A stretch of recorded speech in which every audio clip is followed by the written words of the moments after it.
الحمدللہ وحدہ والصلاة والسلام علی من لا نبی بعدہ اما بعد اعوذ باللہ من الشیطان الرجیم بسم اللہ الرحمن الرحیم الحمدللہ رب العالمین الرحمن الرحیم مالک یوم الدین ایاک نعبد و ایاک نستعین اہدنا الصراط المستقیم صراط الذین انعمت علیہم غیر المغضوب علیہم ولا الضالین آمین۔ الحمدللہ، تمام تعریفیں اس اللہ کے لیے ہیں جو رب العالمین، تمام جہانوں کا پروردگار ہے۔ الرحمن الرحیم، بڑا مہربان ہے اور بہت رحم کرنے والا ہے۔ یہاں پر اللہ تعالیٰ نے اپنی دو صفات بیان کی ہیں، ایک رحمان اور ایک رحیم۔ بعض علماء نے یہ کہا ہے کہ اللہ تعالیٰ رحمان ہے دنیا میں سب کے لیے، اور آخرت میں رحیم ہوگا صرف ایمان والوں کے لیے۔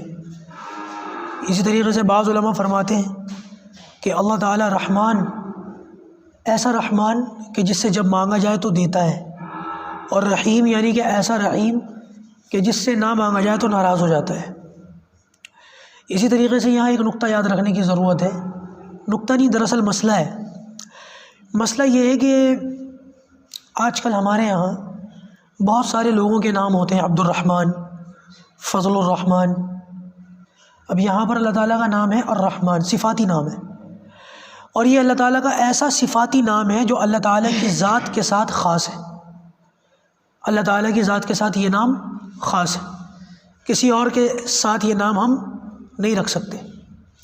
اب ہمارے یہاں ہوتا کیا ہے، کسی کا نام اگر عبد الرحمن ہے تو لوگ عبد کاٹ کے صرف رحمان رحمان کرنا شروع کر دیتے ہیں۔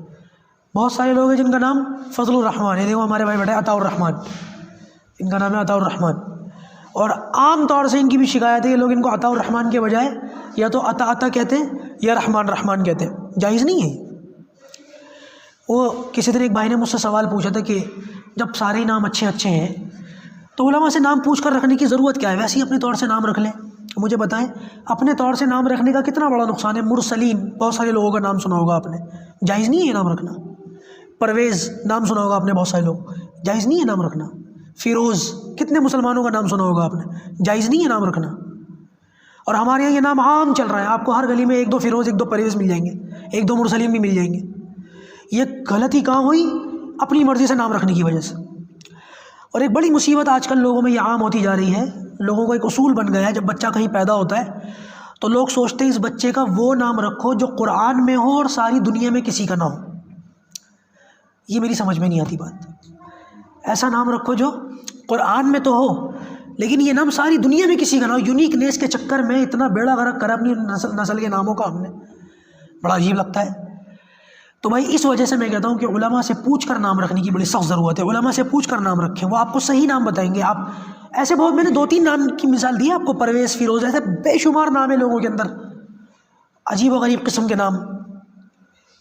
کیوں؟ کیونکہ کسی کا نہیں ہے۔ اب کہتے ہیں بھائی کسی کا نام جو ہے ادریس رکھ دو، شعیب رکھ دو، صحابہ کے نام پر، نبیوں کے نام، جی ہمارے بھائی کا ہے، یہ فلانے کا، یہ فلانے کا ہے، اس نام کا تو فلاں مر گیا ہمارے پڑوس میں، حد ہو گئی۔ تو جو نام آپ رکھ رہے ہو اس نام کا دنیا میں کوئی نہ کوئی تو مرا ہی ہوگا نا۔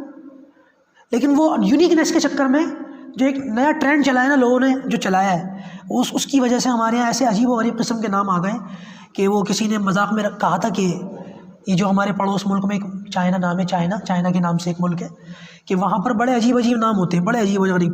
وہ کسی نے لطیفہ سنایا تھا کہ وہاں پر جب کوئی بچہ پیدا ہوتا ہے تو برتن زمین پر پھینک دیتے ہیں اور اس برتن سے جو آواز آتی ہے وہی نام اس بچے کا رکھ دیتے ہیں۔ یونیکنیس کے چکر میں ناموں کا بیڑا غرق اب مسلمانوں کے اندر بھی ہو رہا ہے، نہیں ہونا چاہیے۔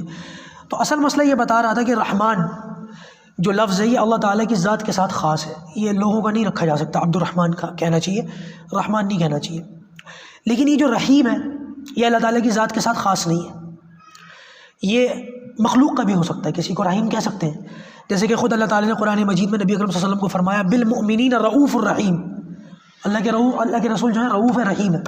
تو مخلوق کے لیے رحیم کا لفظ استعمال ہو سکتا ہے لیکن رحمان کا جو لفظ ہے یہ استعمال نہیں ہو سکتا۔ پھر فرمایا کہ مالک یوم الدین، قیامت کے دن کا مالک ہے۔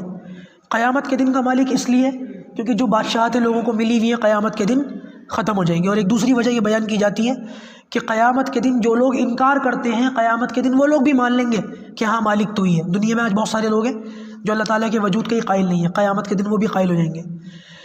ایاک نعبد، یا اللہ ہم تیری ہی عبادت کرتے ہیں، و ایاک نستعین، اور تجھ ہی سے مانگتے ہیں۔ یہ آیت پوری سورۃ فاتحہ کا خلاصہ ہے۔ ایک روایت کے اندر اللہ تعالیٰ نے فرمایا کہ سورۃ فاتحہ میرے اور میرے بندے کے بیچ میں مفہوم ہے حدیث کا، پہلی 3 آیتیں میرے لیے اور آخر کی 3 آیتیں میرے بندے کے لیے ہیں، اور یہ جو درمیان کی آیت ہے یہ میرے اور میرے بندے کے بیچ کا حصہ ہے، درمیان میں ہے۔ تو ایاک نعبد و ایاک نستعین، یا اللہ ہم تیری ہی عبادت کرتے ہیں۔ ایک تو فرمایا تیری ہی عبادت کرتے ہیں، اور پھر فرمایا کہ یا اللہ ہم، نعبدو فرمایا، اعبدو نہیں فرمایا، یا اللہ ہم سب تیری عبادت کرتے ہیں، اکیلے کے لیے نہیں ہے یا اللہ میں تیری عبادت کرتا ہوں، بلکہ سب کے لیے، یا اللہ ہم سب تیری عبادت کرتے ہیں۔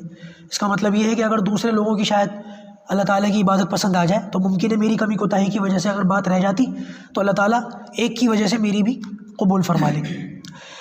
اب اللہ تعالیٰ نے کہا ہے کہ دعا مانگو، اور مانگنے کی چیز جو سب سے زیادہ بڑی اللہ تعالیٰ کے خزانوں میں جو سب سے بڑی چیز ہے جو اللہ سے مانگی جاتی ہے وہ ہدایت، روٹی پانی نہیں، اہدنا الصراط المستقیم، یا اللہ ہمیں سیدھا اور سچا راستہ دکھا، یا اللہ سچا راستہ ہمیں دکھا، سیدھا راستہ ہمیں دکھا۔ تو اللہ تعالیٰ نے ہمیں یہاں پر سیدھا راستہ مانگنے کی توفیق دی، اور سیدھا راستہ مانگنے کا ہمیں کہا بھی، حکم بھی دیا کہ سیدھا راستہ مانگو اللہ تعالیٰ سے۔ یہ وہ چیزیں جو اللہ سے مانگی جاتی ہے، اور اس سے پتہ چلا کہ سیدھا راستہ اللہ تعالیٰ کے فضل کے بغیر نہیں مل سکتا۔ ایک لفظ آپ نے بہت سنا ہوگا علماء سے خطبے کے جمعے کے خطبے کے اندر، من یہدہ اللہ فلا مضل لہ ومن یضللہ فلا ہادی لہ۔ پتہ ہے اس کا مطلب کیا ہے؟ من یہدہ اللہ، جس کو اللہ ہدایت دے دے، فلا مضل لہ، پھر اس کو کوئی گمراہ نہیں کر سکتا، اور پھر فرمایا ومن یضللہ فلا ہادی لہ، اگر کسی کو اللہ تعالیٰ گمراہ کر دے تو پھر اس کو کوئی سیدھے راستے پر نہیں لا سکتا۔ دنیا میں ایسے بہت سے لوگ ہیں، ساری عبرت کا ہمیں اللہ تعالیٰ سے ہمیشہ ڈرتے رہنا چاہیے۔ کتنے لوگ ہیں ساری زندگی توبہ، رکوع، سجدہ، تسبیح، تلاوت، اور مرتے وقت ایسی بات زبان سے نکل جاتی ہے کہ بندہ ایمان سے محروم چلا جاتا ہے۔ ایسے خوش نصیب بھی ہیں کہ ساری زندگی اللہ تعالیٰ کی نافرمانی کرتے ہوئے گزاری، لیکن مرتے وقت اللہ تعالیٰ نے کچھ دیر پہلے اللہ تعالیٰ سے ڈرنے کی، اللہ تعالیٰ سے ڈرتے ہوئے زندگی گزارنے کی توفیق دے دی، اور بندہ توبہ پر چلا گیا۔